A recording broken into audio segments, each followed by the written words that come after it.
But all guests are coming to you via the Fire Wings hotline. Try one of their delicious flavors of wings today. Fire Wings, just wing it. We bring in Sam Amick from The Athletic. Sam, how are you this Thursday? Jay Ross, I'm doing wonderful. How are you? I'm doing great. I am doing great. Are you back in town? Are you still on a world tour? Where are you right now? World tour is over. Yeah. Jay, you threw it to me quickly. I was finishing breakfast. Sorry. Oh, what's for breakfast today? Little eggs and toast. Nice. Okay, standard well done. fare. Sure. Yep. No, I'm home. It was quite a hardy winter trip, and also logistically speaking, a strange one, going from Toronto to Dallas to Milwaukee back to Sacramento. Yeah. So, two very cold cities that made me not feel too bad about the cold in these parts. And then, as we talked about last week, the intent was to go to Dallas for Luka Mania, and obviously that did not transpire like I thought. He got hurt on the first game that I went to, about 90 seconds in. So, but I'm home. Good trip. And I maybe I'll go in order, because when we talked to you last week, you were there for Kawhi's day in Toronto. Then we interviewed you in the morning. You had a chance to talk to a few people there. The game actually happened. It looked like honestly a pretty spectacular night. How would you describe that night? The one which one are you talking about, Jay? Oh, Kawhi's return to Toronto. Yes. Sorry, my head was in Luka. No, the Kawhi stuff, it was remarkable, and I give the Raptors a ton of credit. They just couldn't have handled it in any more kind of not only classy way, but an entertaining way. It's funny because, and you know how this goes in the media, especially for a really big game, there's always like the media seating chart kind of a musical chairs thing, especially so at the Athletic, we do have a lot of people. And so on that particular night, it was like, me and some other coworkers at the Athletic were talking about who's going to sit where. There's only a couple of really good seats. So I take one for the team, and I say, hey, that's fine. I'll go up to the hockey press box, which is actually very high inside the Scotiabank Arena. It ended up being kind of a cool vantage point to see the ceremony, because specifically that moment when they put the spotlight on the rim and the entire place goes dark and they're trying to recreate, the 4-bounce Game 7 game-winning shot against Philly. That was really cool. I mean, the place goes dark. You see it from above. Your eye just kind of gravitates naturally to the light, to the hoop, and they play, no video, just audio, which is up your alley as far as kind of your expertise. And it was, from a sensory standpoint, it really got the job done. Like, it took you back there. The people relived it. They were excited. So I thought they did a wonderful job with the ceremony. That's really cool. So that was that night. But then if we do kind of that timeline, you said you then went to Dallas to follow Luka, to see what that amazing season has been. And he gets hurt, like you said, in the first 2 minutes. I know the video you posted, you were up high there too. What was, exactly completely different scenarios. One's a celebration, one's a what is going on here. How was that? How would you describe that one? It was funny. I mean, I swear, normally I get pretty good seats when it comes to the games I go to, but it was another, hockey press box vantage point, extremely high. I challenge any other NBA arena. I think that might be the highest in the whole league. I mean, it just, I'm not fear. I don't have a fear of height, but it was kind of kicking in at that point. So I go up there and looking down on the action, and it was less than 2 minutes in, he goes down, and I wrote about this yesterday too a little bit, is like the thing that made it so interesting, again, from that vantage point when Luka got hurt, was that it was like I felt like I was behind every single human being in the whole place, and I could watch their reactions to what had just happened. And even from the highest kind of, arches of that facility, everybody stopped what they were doing. You got off your phone, you stopped drinking your beer, stopped eating your nachos, and they were holding their breath because this dude has just been, incredible for them, and they've been on a joyride. So, and not only that, I think it was more dramatic because he happened to basically fall into the stands, so to speak, and go behind the stanchion. It was almost like he was kind of among the people, and I don't know how long he's going to be out, but certainly not something that they wanted to see. Yeah, and I know also kind of to piggyback on that, so you had seen Kawhi, you'd seen Milwaukee, you had seen Dallas and Luka, but you also put out a poll about early MVP talk, And I thought that was an interesting result. What can you tell our listeners about kind of what that revealed? So we did.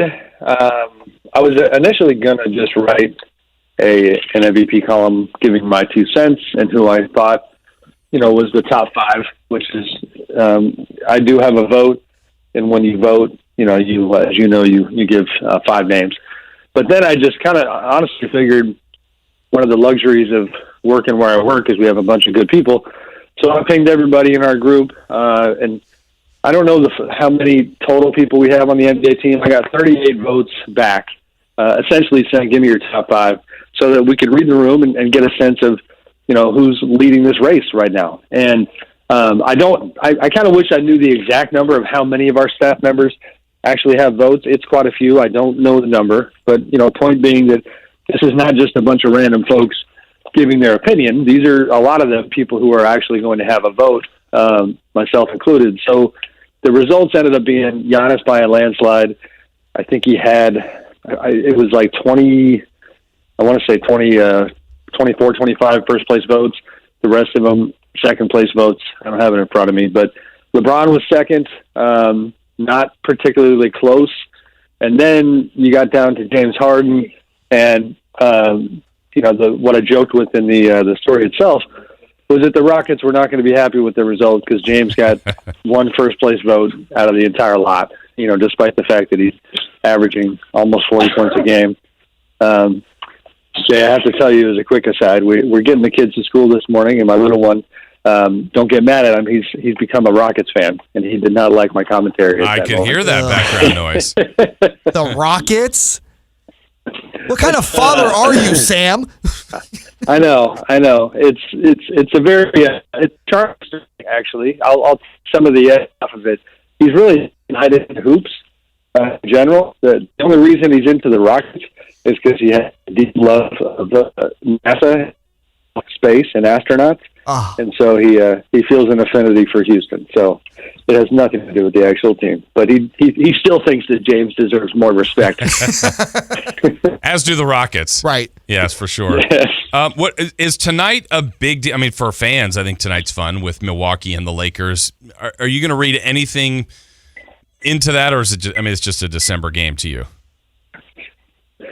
I think it's going to be big. It doesn't mean you can't sit here and actually think is going to be there in the finals and what it means in June.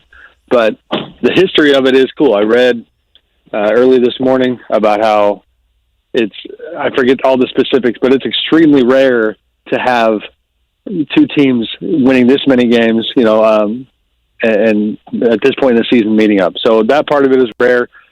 Partly what I wrote, you're going to have 3 of the 5 top MVP candidates on the floor because Anthony Davis got quite a bit of love as well.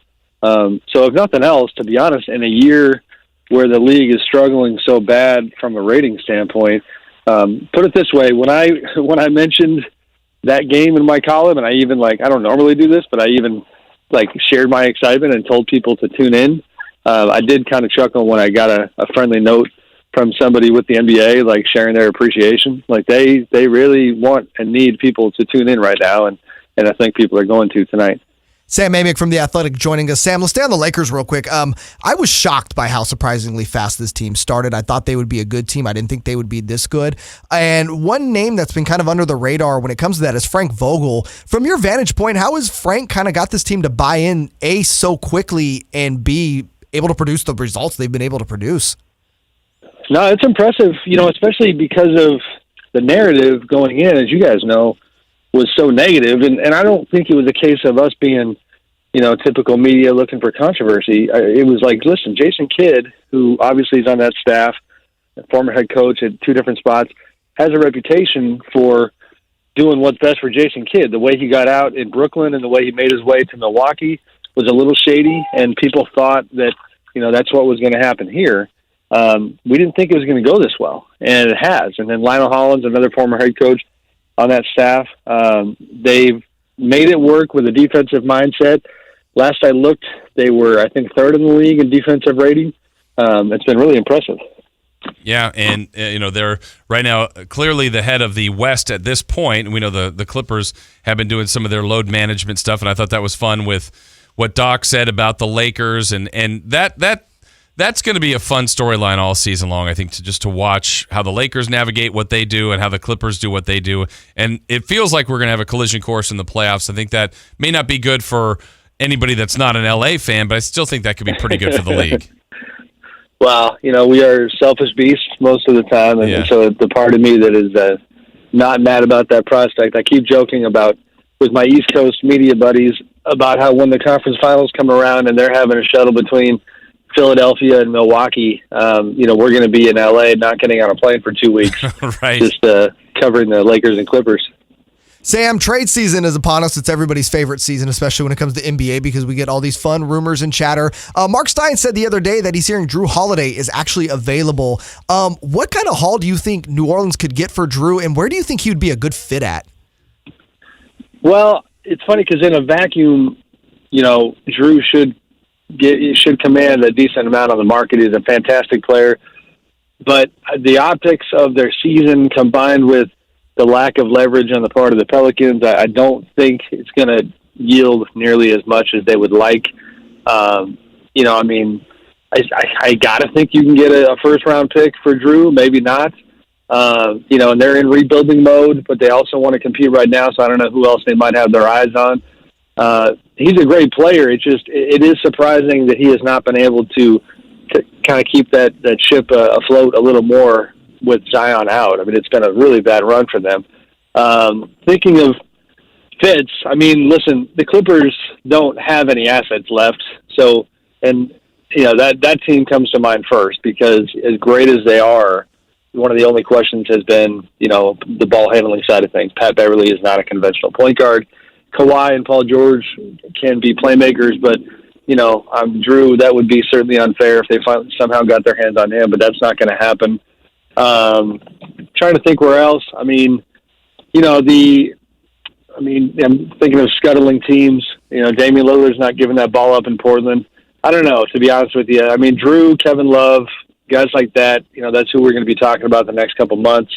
But, not good in New Orleans at all right now.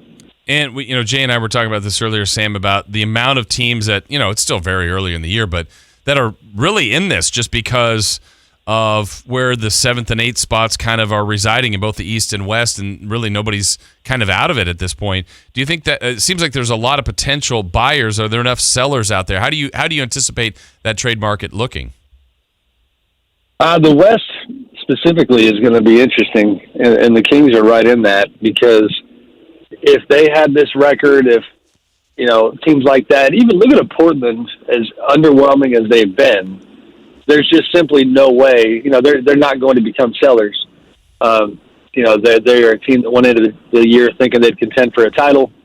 They got to keep Damian Lillard happy, and to a lesser degree, C.J. McCollum. I just don't know when and if the sellers are going to look in the mirror and admit that that's what they need to do. And because the West has been so watered down this year on the bottom half, that obviously means you got a lot of teams, like the Kings that are trying to stay in this thing. And Phoenix is in the same boat. Teams like that where it really, really, really, truly matters to them to get in the playoffs. And they're not going to pull that plug like other teams would, that maybe had more of a storied history, at least in the recent past. So I think you're going to have far more buyers than sellers, and that's where that list I went back to a second ago it's going to be short. And I don't know, we had a long interview with Kevin Love the other day, and Kevin in particular I find fascinating because, for one, he clearly wants out of Cleveland. I'm not sure he's going to get what he wants, and I just think the appetite around the league to give up those assets is not necessarily there. The only driving force in the market that maybe could go completely against what I'm saying is because free agency is so bad this summer.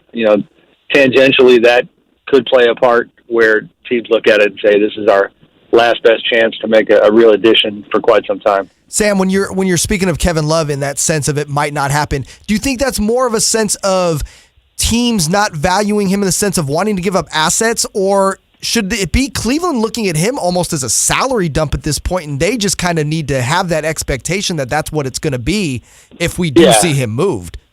That's the problem, is that, they gave him, it's weird to make this comparison, and just, they gave him like, it's a little Kobe-esque, when the Lakers gave Kobe that monstrous contract coming off of an Achilles injury. Kevin Love got treated pretty well, coming off that championship, run with the Cavs. But I mean, that contract, you're talking, I believe, $90 million after this year. That's a tough pill to swallow, and I did, I guess to keep it local, I had poked around on the Kings front and was curious if they were interested at all. And it actually, I was told that it was potentially, like, depending on the price, but that's a pretty huge if. And I think most teams, the Kings included, are going to look at it and say, to a degree, I'm doing you a favor by taking all this money. Sam, when it comes to the Kings, one name when I look at trade lists that always seems to pop up for some reason is Bogdanovic. Obviously, he's in a contract year. He's going to command some pretty decent money on the open market next year. Is there any, fire to that smoke of the idea that the Kings might actually, consider the idea of trading him at the deadline because they don't want to pay him in the offseason? I could see that, yes. It's just from a financial standpoint, it's a game of musical chairs. He is, he's the guy who absolutely could be the odd man out. They prioritized Harrison Barnes. They got to pay De'Aaron Fox and Marvin Bagley coming up. They got the Buddy Hield deal done, but you already saw some of the uncomfortableness in the room as it related to Harrison's money in comparison to Buddy's money, and then so Buddy got to a place where he was happy, and he sticks around. Bogdan is the one where obviously they had offered him as much as they could previously, but the way the rules are written based on his situation, that was. And I know this is monopoly money we're talking about, but that was pennies on the dollar compared to some of the other, his teammates. And so now the prospect of going into restricted free agency, I don't know. I think most objective viewers would tell you that if you can't even consistently be at 500 or above 500 with this crew, I know they've been hurt, but, paying Bogdan what he's going to get on the open market and getting your payroll to where that would put it is pretty exorbitant, and not very good efficiency when it comes to just the actual cost of the entire squad. So that's the calculus. It doesn't. Kings fans don't want to hear that right now because in real time, he's a guy who can hit big shots and give you a scoring punch, and he's a really good player. But the math looks pretty challenging here. The other one we get comments on a lot is can the Kings move Dwayne Dedmon? Would they be willing to move Dwayne Dedmon? That was one of their bigger free agent signings, and it's still early in that run, but he obviously has way underperformed what they thought they would get. What kind of sense do you get on that? Would that be someone they would want to move? I would put that and this is just me talking. I have not talked to them about Dwayne, so I don't want to start anything. But I mean, to me, that would be like Kevin Love light. It's like that's a lot of money. And I'm forgetting the last year of that deal, if, what the guarantees might be. But at this point, there's just not much incentive for any squad to give you much of anything. It does feel like one of those, you're doing them a favor if you take Dwayne on just because he hasn't lived up to that contract. That's the tough part about pro sports, right? Like these guys, they want to get paid, but then everything ends up getting judged through the filter of what they're making.